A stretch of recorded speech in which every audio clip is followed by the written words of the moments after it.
Catherine Imurogit, KTN News, Nairobi. Well, in the same breath, key infrastructure, including roads, power lines, and water supply, have been cut off in parts of Rongai and Nakuru West after the heavy rain. Water exposed deep fissures and cracks from past volcanic activity around Nakuru city and its environs. The residents are in fear of imminent danger, and those especially from Kwamaiko area, which borders Barut sand mines, have been urged to move out following landslides that have cut off link roads. Here's Ken Gashuhi with this report.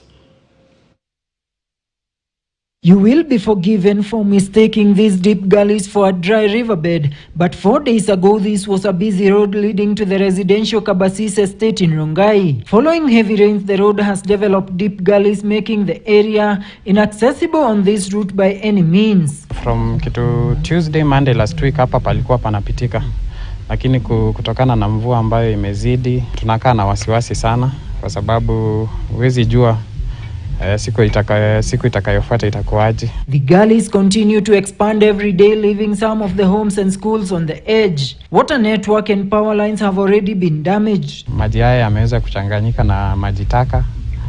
Na isitoshe pia pipe zingine ama mifereji zingine za maji zimeweza kupasuka. So watu wa area hii pia hawapati maji. Miti za stima zimeweza kuanguka na zikaweza kuzama kwa hizo shimo. Kenya Power walikuja juzi na tujapata response yao ya kutosha kwamba watakuja kutengeneza lini. In the neighboring Kware village, the situation is the same. Some of the homes are no longer accessible, with the residents only hoping that no further damage on their land will happen. Ile mvua ilinyesha Wednesday ndio hii ilichimbika sana. Hata hatulali, hatutoki, hata kama yule unaona hawezi toka kwake.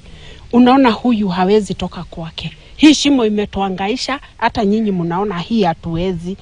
Kwa mikono yetu hatuwezi mpaka walete mainjinia. Naomba Mungu atusaidie, mtu sahi asikae mgonjwa ile ya kupebwa. Hakuna mahali tunatokezea tufike kwa lami.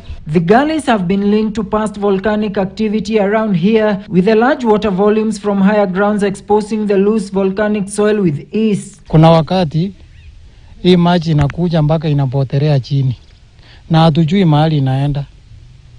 Na hapa vile mchanga iko nyepesi, hatujui kama tutavewa ama tutafunikwa kama maji. Watume hata wale specialists watuambie ground iko na shida gani, kwa sababu hii kiroboni yetu uwezi unalala kesho unaamuka kuna shimo kwa mlango yako na hata mchanga si atilibebwa iliteremka. Sasa inaenda wapi? This comes as residents and traders at Kwamaiko Trading Center in Nakuru West were urged to move out following landslides in the adjacent Barut sand mines. On the floor of this shop next to the mines, a crack that appears endless has developed, leaving the owner in fear. Kini jana ilisidi saidi na ikanyesha na ikapomoka paka ikafunga lori mbili hapa na tinga. Ukiangalia hii barabara yetu ya kutoka Barut connect kwenda kwa Maiko ikielekea direct mpaka kule Pwani, sasa usafiri imekatishwa. Kuna daraja inaitwa iko Barut huko, kuna ingine ya Mwariki na kuna ingine ya Soimet ishaja. Alafu sasa kuna ya Kapkures ambayo iko halfway.